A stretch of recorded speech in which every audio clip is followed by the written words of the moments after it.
I don't think there's any chance of the senator beating President Trump. Welcome to the stage, Mike Bloomberg. This was kind of a rough go for the former mayor of New York, who has been spending hundreds of millions of dollars on television ads and has been inching his way up in the polls in Democratic primaries. But this was the first time that voters actually got to see him on stage next to his rivals. And man, were his rivals happy to see him there. It was, quite frankly, a pile-on. You saw all of the candidates willing to take their shots, but none were so excited to do so like Senator Elizabeth Warren of Massachusetts. It was literally her first opening line. I'd like to talk about who we're running against. A billionaire who calls women fat broads and horse-faced lesbians.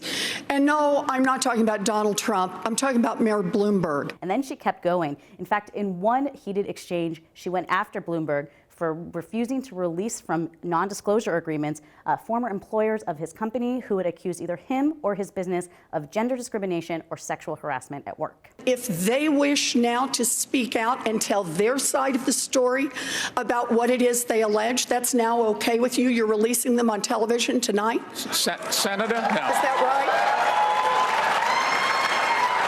Senator, tonight? Senator, the company and somebody else, in this case, a man or a woman, or could be more than that, they decided when they made an agreement that they wanted to keep it quiet for everybody's interest.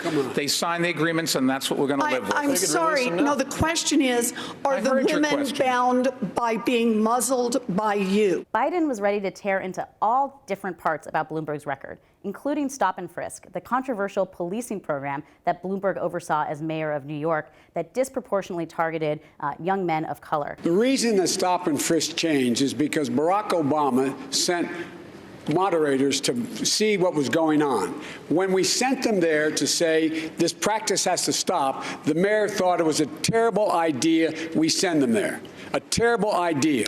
Let's get the facts straight. Let's get the order straight. And it's not whether he apologized or not, it's the policy. The policy was abhorrent, and it was, in fact, a violation of every right people have. If there was one consistent theme that we heard about Bloomberg from a lot of the candidates on stage, is that they don't appreciate him spending buckets of money to qualify for the debate stage.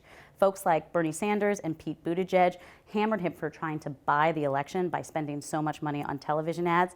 And there was actually an extended period where they discussed Sanders' viewpoint that billionaires should not exist, which led to one of my favorite debate questions of all time by NBC's Chuck Todd. Mayor Bloomberg, should you exist? I can't speak for all billionaires. All I know is I've been very lucky, made a lot of money, and I'm giving it all away. What do you think? Should Mayor Bloomberg exist? Let us know in the comments and follow along all our debate coverage and political coverage at LAtimes.com.